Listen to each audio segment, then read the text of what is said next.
Lee guarding the three-point line gives up the point-blank layup. Madison Square Garden early Sunday. And then you see Draymond here out in transition. The Knicks kind of late getting back. He thought Carmelo was going to challenge.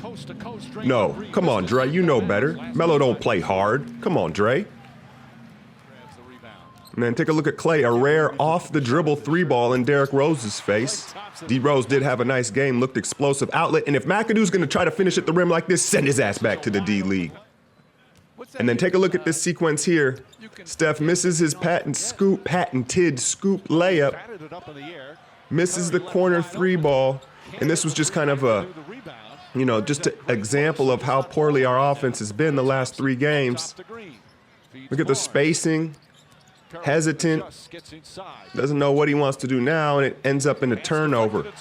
D. Rose out in transition. Again, he looks fast, man, but just a terrible offensive possession. Then Clay, another 3. He had 14 in the first quarter, so he got off the snide early. McGee came in, played only a few minutes, but was real active. Look at this defensive sequence. Challenges KP, then gets up again and gets the rebound. Not usually a quick leaper, McGee with some good timing. And then P-Mac doesn't shoot here. The ball gets swung around, and here's another opportunity for the 3. Nah, he's not going to take it. So I really hate to see P-Mac struggling. Here he is again, doesn't take that one, and it winds up in a contested corner 3 ball. So he passed up 3 open shots, and you see Steph still feeling down, towel over the face. Livingston not paying attention on the backside cut, and he gets got at the rim from the evil instructor from the Karate Kid. KP, this is where he's got to play. He kind of struggled. Draymond was bullying him all night, but under the rim, he needs to play a little more there. You see the stars are out, Frank Gore, Dave Chappelle. So it's always fun at Madison Square Garden. And then David West, so deliberate. He still can score, but he's so deliberate. The weak side, if they're aware, they can rip him. You see New York getting out in transition. The game was just a lot more close than Warrior fans would have liked. Matt Barnes swings it. Steph finally hits a 3 ball here midway through the second quarter. And then this is an example right here. 9 out of 10 times he's going to pull the trigger on that. This time he didn't. And then look at him clank 2 free throws for the first time maybe ever in his career.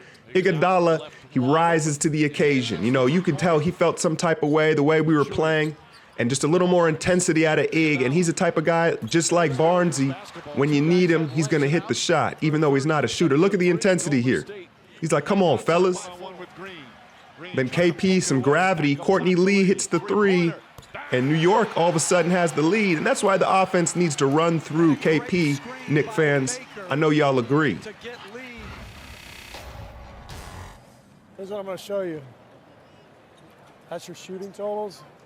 That's your plus minus. All right? So it's not always tied together. You're doing great stuff out there. The tempo is so different when you're out there. Everything you generate for us is so positive. It shows up here, not always there, but it always shows up here. You're doing great. Carry on, my son. So right after the talk from Master Yoda, what does Steph do? Pull up 3 ball in Baker's eye. And then P-Mac was very good defensively. You see the awareness. Come on, get up over the rim, young man. He needs to hit the squat rack. But he played a heavy minutes because of his defense, certainly not because of the offense. Then KP with the Dirk Diggler in Draymond's eye, and all of a sudden the Knicks have the lead at the half. Now watch Steph here throw the ball ahead. He's like, all right, let's go. Read the body language, y'all. That was like, all right, let's go. Then what does he do? Pull up from 30. So you could tell right away from his body language, and then you see Phil thinking about Magic sliding in Genie's DMs, could care less about the Knicks. Barnes, look at the shot clock winding down. He realizes it, hits the 3 ball in KP's face, his first 3 as a Warrior. Again, not a shooter, but he'll hit it when you need it. And then gets his body out of the way with the shot block, and then gets us out in transition. Steph, now look at this. He kind of gets caught in no man's land. Ends up being a travel, but I just like the aggression. No more hesitation, Steph. Just get where you're going. And then look at this defense. He challenges the pass, challenges the pump fake, and then challenges the shot. Matt Barnes covered Melo very well. Steph and Zaza, the 2-man game. I do feel like Za is Steph's preferred pick and roll mate. Look at him reverse pivot and knock Rose off here. Easy lay-in for Steph. You ask why Za is the starter over McGee. He does a lot of things subtly very well. And then the Tony Parker spin move. I don't think I've ever seen Steph with that move. Derrick Rose right back, though, very explosive. So irky-jerky, man. You can see why he blows a knee out like every other season.